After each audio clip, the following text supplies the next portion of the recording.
श्री स्वामी समर्थ मंडळी, आज मी तुम्हाला घेऊन चाललोय एका अतिशय पवित्र जागी, बीडजवळ असलेल्या श्री क्षेत्र गोरक्षनाथ टेकडीवर.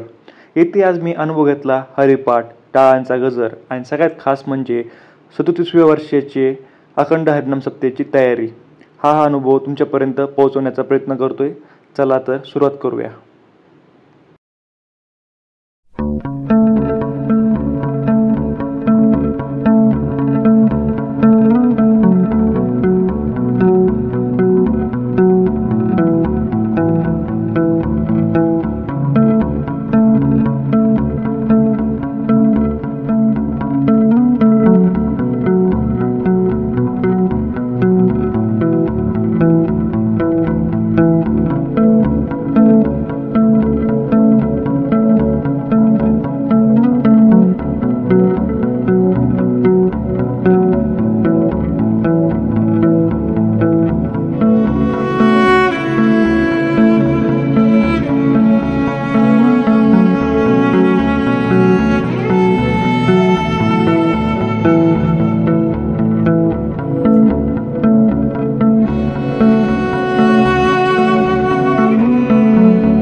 मी बीडहून गोरक्षनाथ टेकडीकडे निघालो आणि पावसाचे एक सुंदर वातावरण समोर आलं.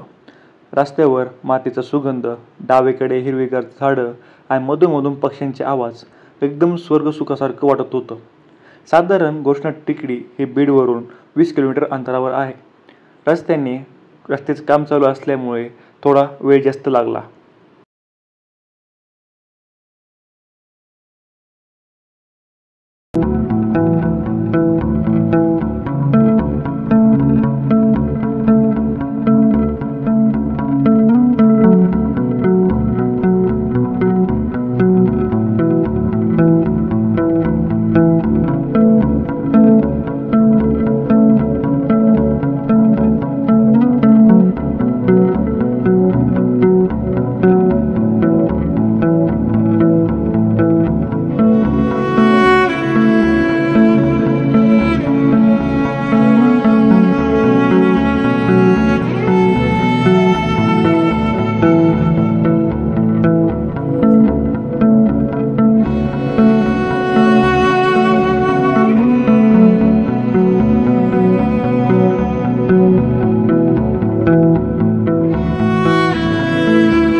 टेकडीवर पोहोचलो तेव्हा मला एक वेगळीच ऊर्जा जाणवली. सगळीकडे लोक उत्साहात स्वच्छता करत होते. कोणी झाडू मारत होतं, कोणी पाण्याचं टाक साफ करत होतं. तेव्हा माझ्या लक्षात आलं की हे सगळं चालू आहे अखंड हरिनाम सप्ताहासाठी, जो यंदा 37व्या वर्षात पदार्पण करतोय. इथे कोणी आदेश देत नव्हतं, पण सगळे स्वतःहून काम करत होते आणि काम करतानाही हरी बोल, विठ्ठल विठ्ठल अशा मंत्राचा उच्चार होत होता. खरं सांगतो, इथे सेवा हीच भक्ती वाटत होती.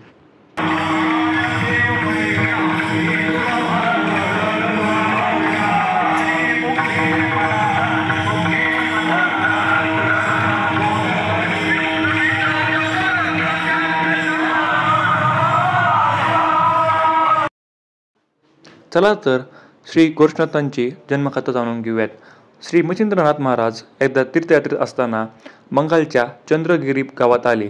तेथे सरस्वती नावाच्या संतानहीन सद्गुणी ब्राह्मण स्त्रियेच्या घरी भिक्षा मागण्यासाठी गेले. तिच्या विनंतीवरून त्यांनी तिला सूर्यमंत्रित भस्म दिले व सांगितले की हे साक्षात हरिनारायणाचे रूप आहे. याच्या सेवनाने पुत्रप्राप्ती होईल आणि मी 12 वर्षांनी येऊन त्याला उपदेश करेल. पण शेजारणीच्या बोलण्यामुळे व मनात संदेह निर्माण झाल्यामुळे सरस्वतीने ते भस्म गायीच्या शेणात टाकून दिले.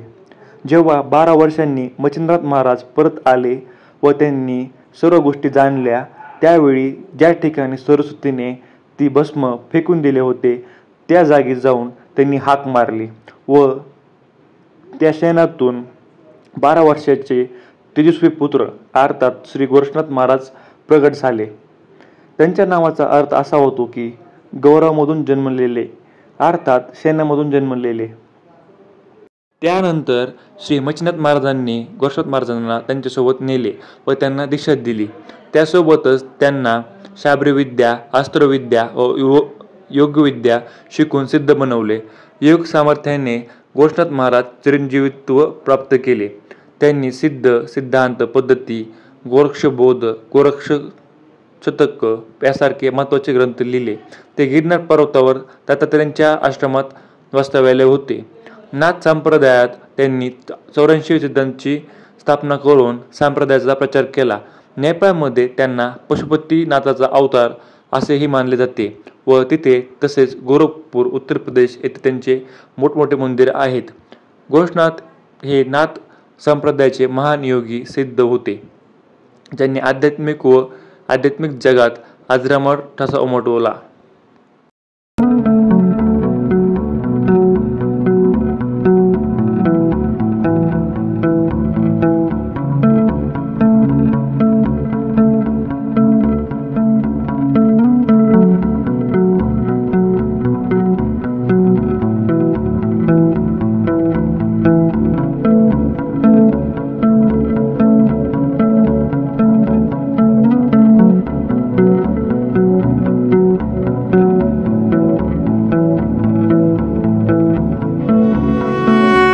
टेकडीवर गोरक्षनाथांच्या मंदिरासोबत वैकुंठवासी हरिभक्तपरायण गुरुवर्य महंत किसनबाबा यांची समाधी देखील आहे.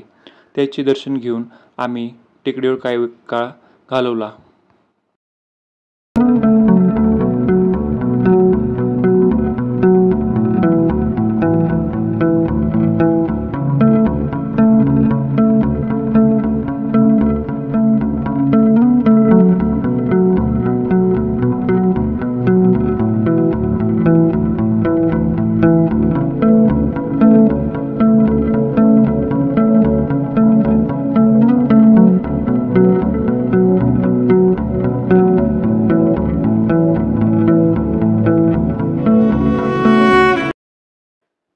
वरी श्री तुळजाभवानी मातेचं मंदिर देखील आहे.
थोड्या वेळाने इथे हरिपाठाला सुरुवात झाली.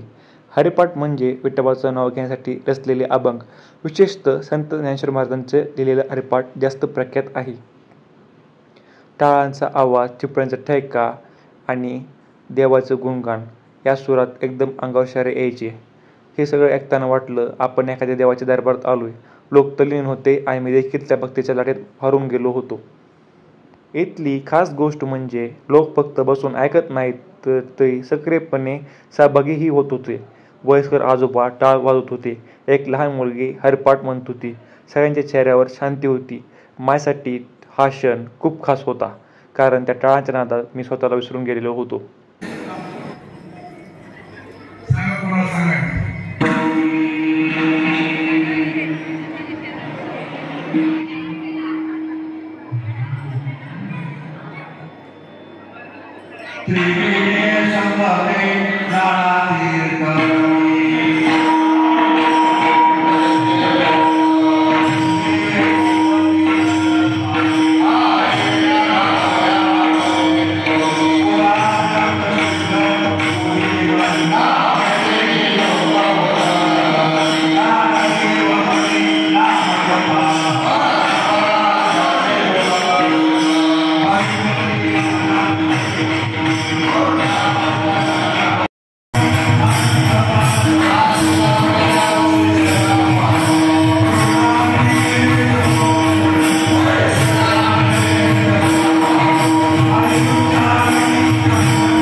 आतापर्यंत बरेच ठिकाणी फिरण्यास गेलो होतो, पण इथला अनुभव एक वेगळाच होता.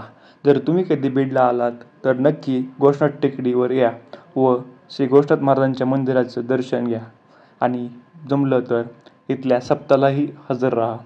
अशाच नवीन नवीन व्हिडिओसाठी चॅनलला सबस्क्राईब करा व व्हॉट्सअप चॅनल जॉईन करा. धन्यवाद.